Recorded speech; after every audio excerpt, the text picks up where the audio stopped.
Hey guys, how you doing? Hello. Welcome to Bible Talk Live. My name is Daniel. This is my beautiful wife Rachel, Hi. and we are going to get into John chapter 6, verses 16 through 24 today.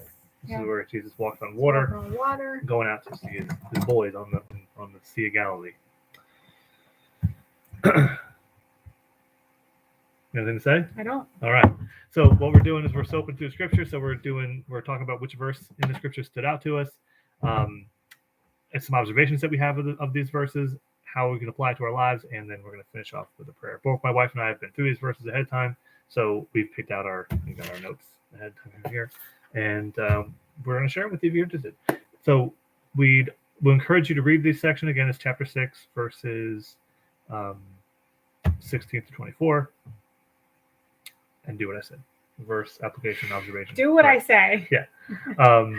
I'm going to pray real quick now, and then we'll get into it with you guys. God, thanks so much for this time. I pray that that we can learn something from your words, from your word here. I thank you for this platform and for talking to the world, whoever wants to hear it. I thank you for my wife for doing this with me, and it's in your son's name that we pray. Amen. Would you like me to read? Sure. Okay. So I'm reading out of NIV. If you have something else, that's okay too. So John chapter 6, starting with verse 16. When evening came, his disciples went down to the lake, where they got into a boat and set off across the lake for Capernaum. By now it was dark, and Jesus had not yet joined them. A strong wind was blowing, and the waters grew rough. When they had rowed 3.5 miles, they saw Jesus approaching the boat, walking on water, and they were terrified. But he said to them, "It is I, don't be afraid." Then they were willing to take him into the boat, and immediately the boat reached the shore where they were heading. The next day, the crowd that had stayed on the opposite shore of the lake realized that only one boat had been there, and that Jesus had not entered it with his disciples, but that they had gone away alone. Then some boats from Tiberias landed near the place where the people had eaten the bread after the Lord had given thanks. Once the crowd realized that neither Jesus nor his disciples were there, they got into the boats and went to Capernaum in search of Jesus. That's it. So the boats from Tiberias, they're assuming, I guess, we're going to Capernaum. So they didn't know where Jesus was, but they figured he was in Capernaum. Yeah. Which is strange. Because they knew he wasn't on the boat. Right. So how did they think he got to Capernaum? Did they assume he walked on water? I don't think so. Well, they knew he didn't get in the boat. I think it's funny when they're like, when they had rowed 3.5 miles. Yeah. I feel like that is an interesting detail. Like, what? That's my verse. If that's your verse, then I'm going to say you go first because. Yeah. So I chose verse 19 because I felt like these guys were relatable to me. The disciples were relatable to me in this story. Oh, really? Yeah. Even in the beginning. So I'm watching. So this is after he fed the 5,000, right? And they wanted to make him king or something. So he says, "I'm out of here," and peace out. Goes up the mountain. He said, "Peace out." Yeah, to get away from all these crowds of people that he just fed. Yeah, and I try to wrap my brain around that. Like, we read this and it's not that long, but like, there were crowds of people. Like lots and lots of people following him, right? And so he multiple times, he withdraws to somewhere by himself so he can pray and have time of reflection. And I try to think about how many people were really following him. It's hard to picture that, It says, verse 16 says, when evening came. It's tough for me. I try to remember this. Like, so when evening comes around here, unless you're in the country, there's still lights. Yeah. There were no street lights. It was dark. There might have been some people with campfires going. There might have been some torch people walking around with torches, so light. But when it was evening, right. Yeah. 2,000 years ago, it was dark. Right. So yeah, that's how you can go around and do things. Right. So it even says here, but like by now it was dark. Right. So it says dark right. there. Yeah. It says evening. By now, well, no, later in the verse, it says by now it was dark and Jesus had not yet joined them. Oh yeah, that's true. Yeah. So think about, they were scared. This thing was coming toward them. They didn't know what it was, and it's probably pitch black out. Oh yeah, on the middle of the lake. It's dark. It's dark, right? So no wonder they were scared. But so I picked verse 19. Okay.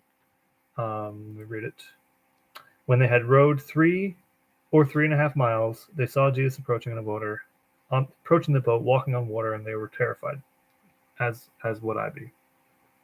I said I can kind of have an idea of where I'm trying to go. Oh, these guys had an idea where they wanted to go. They wanted to go to Capernaum, but they got in this boat. They started rowing in the dark. I wonder why they left without him. Probably because Jesus told him. That's my question here. I'm curious why they left without Jesus. Mhm. I'm assuming because Jesus said, "Okay, you guys go, and I will Right. follow you." You know, and they're probably like, Mhm. "How are you going to follow us?" Because we're taking the boat. Right. But they're like, "Whatever, it's Jesus. He'll do his own Mhm. thing." And so I could see myself like having this sort of goal to get to, and going off course, right? So how far did I go? I don't know. I've been rowing for a while this way. Maybe I'm 3 miles. Maybe I'm 3.5 miles now. Hopefully, I'm going the right direction because it's dark, right? Mhm. And then Jesus shows up, and they're immediately terrified, Right. which I would be too, probably. And then, but once I have wrote here, once their belief is solidified, once they realize who it is that's there, boom, it's done. They're at where they're supposed to go. Like, not only are they no longer afraid, but the goal they were trying to get to is now achieved. What do you mean? What They were trying to get to Capernaum. Oh, gotcha. But in my extra Bible down here, it says 3 or 3.5 miles. In Mark, it says they were in the middle of the lake, terrified. Mm-hmm. So they thought they were seeing a ghost. So they might not Right. even have been where they thought Mhm. they were, Yeah. because it was rough water, right? And then they're just rowing. Right. Yeah. Right. It's like, why were they going out in the middle of the night anyway? Because Jesus told them. Maybe they were like, "I don't want to go out in the lake. It's dark." And Jesus probably, "Just go out there, and I'll take care of you." You know. Yeah. And also, it was interesting at the end of that verse where it says, "It is I. Don't be afraid." It says here, I'm going to open up this book. Can you open this book to page 1128? Why don't you bookmark the pages? What page? This is a 1128. I think this book must weigh like 20 pounds. Oh, it's not in this. It's not here. It's in there. So he uses "It is I. Don't be afraid," and the I am. It's the same I am that. The great I am? Yeah, that when God revealed himself to Moses. What am I looking for on this page? Where I wrote the mark the marks. Oh, you drew on the book. Okay. So it says, it's just a little paragraph. The destination. The marks. The destination of the disciples is Capernaum, Mm-hmm. and after they have worked against the wind for hours, heading to the fishing village of Peter and Andrew, Jesus joins them walking on the sea. The fear of the disciples indicates the miraculous and incomprehensible nature of the event. Above all, Jesus reveals himself through yet another symbolic expression of "I am." It is I. In Greek, Mm. ego eimi. In the Greek Old Testament, the name of God revealed to Moses on Mount Sinai is ego eimi, Mhm. or "I am." They're great. John's use of this divine Old Testament title elsewhere for Jesus in chapter 8 and 18 as well may apply its use here. So I just thought that was interesting, that was how God revealed himself to Right. his disciples when they were like, "Who is this ghost floating Right. on the ocean?" It's Mhm. well, it's the great I am. You know, not I was, not I will be, but Yeah. I am. And my question here again, which we kind of asked, was why do you think Jesus, or why do you think why would they leave without Jesus? That's my question. Why would they leave without Jesus? So I went And the and only thing I can think of is because Jesus said, "Go." right. So Go I leave went without me. and read the story in Matthew. Okay. And then I also read it in Mark. Obviously there's different, this story in John is shorter than the one in Matthew. So it says in Matthew chapter 14, verse 22, immediately Jesus made the disciples get into the boat and go on ahead of him to the other side while he dismissed the crowd. Right? So there's a little bit more detail here. After he had dismissed them, he went up on a mountainside by himself to pray. When evening came, he was there alone, but the boat was already a considerable distance, 3 or 3.5 miles. So that's how the people knew that he wasn't on the boat. Right, because they were there. Yeah. From the land, buffeted by the waves because the wind was against it. During the fourth watch of the night, Jesus went out to them walking on the lake. When the disciples saw him walking on the lake, they were terrified. "It's a ghost," they said. And so in Mark, they also thought it was a ghost. And and cried out in fear. But Jesus immediately said to them, "Take courage, it is I. Don't be afraid."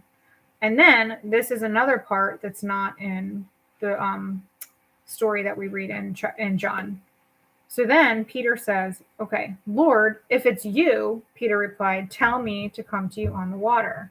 Come, he said. So, Whole other part of the story. Peter needed proof that it was him, right? So he's walking on water and he's saying, "It's me." And Peter's like, "All right, I need you to prove it to me." Like, who else would be walking on water, right?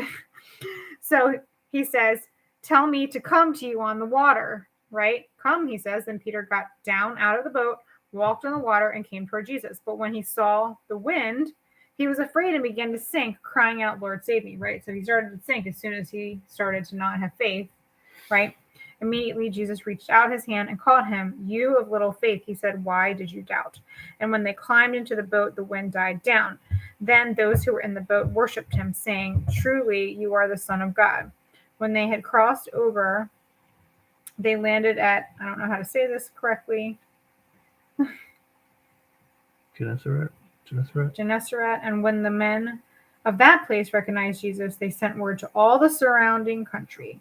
People brought all their sick to him and begged him to let the sick just touch the edge of his cloak, and all who touched him were healed, right? So, I don't know if you're finished, but we're kind of just talking back and forth, if that's okay. Okay. Okay, I guess it's not okay. No, okay. Go ahead. No, I my question was why they left without Jesus. Okay. So I picked verse 24, where it said, "Once the crowd realized that neither Jesus nor his disciples were there, they got into the boats and went to Capernaum in search of Jesus." So I picked that verse because I feel like I need to be more like these people and just go out and seek Jesus no matter what, right? They thought they knew where he was. They were going to go find them. And, in Matthew, people were finding him because they wanted healing.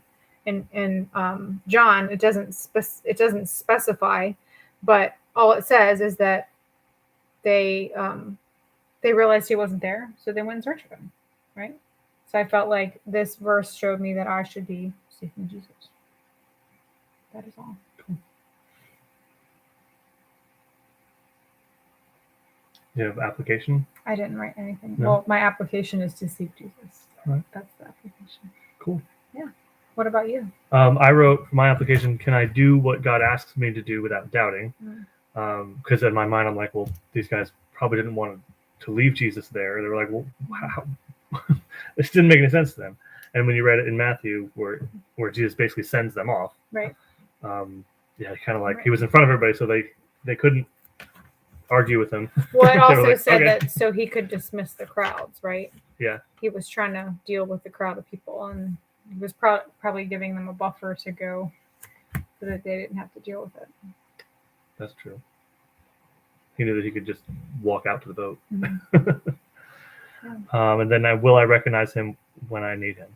Because they needed something. They needed him because they were out there on the lake. They were pretty much lost, and they were in rough water. They couldn't they weren't making good time and didn't even know where they were going, and so they needed him. And there he was, and they were like, well, I don't know.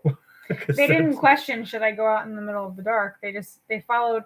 They listened and did exactly what he said when he was there to tell them. But when he wasn't, and even when he did show up again, in Matthew, Peter was questioning, well, prove it to me, So.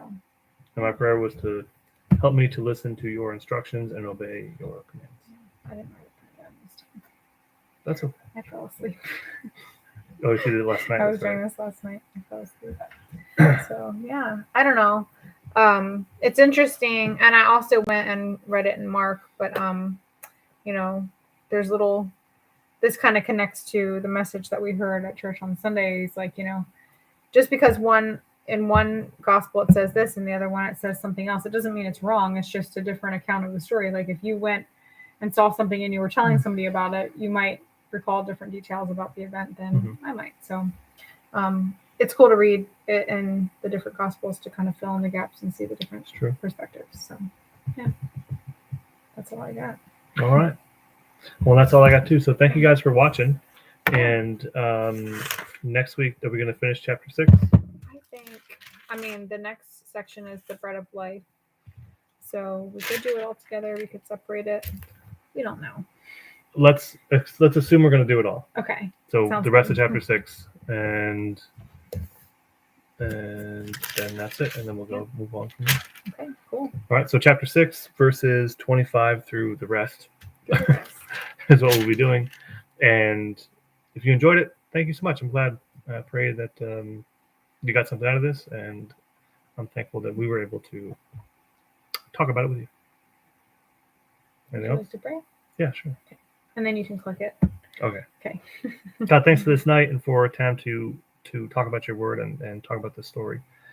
I pray for those of us that might relate to this story, that I pray that we'd be able to understand and follow your leading and do what you ask us to do. And when you do show up, that we don't reject you, that we don't look at you with fear, but we look at you with confidence and faith and understanding that you're here to help us and not to hurt us. It's in your son's name to pray. Amen. Mm-hmm. All right. So I will click this button here. You don't have to tell them that you're Well, clicking I buttons. don't have to do a lot of things. All All right, right, guys. have a Thank you good so night. much. Take care. Have a good one. Bye bye.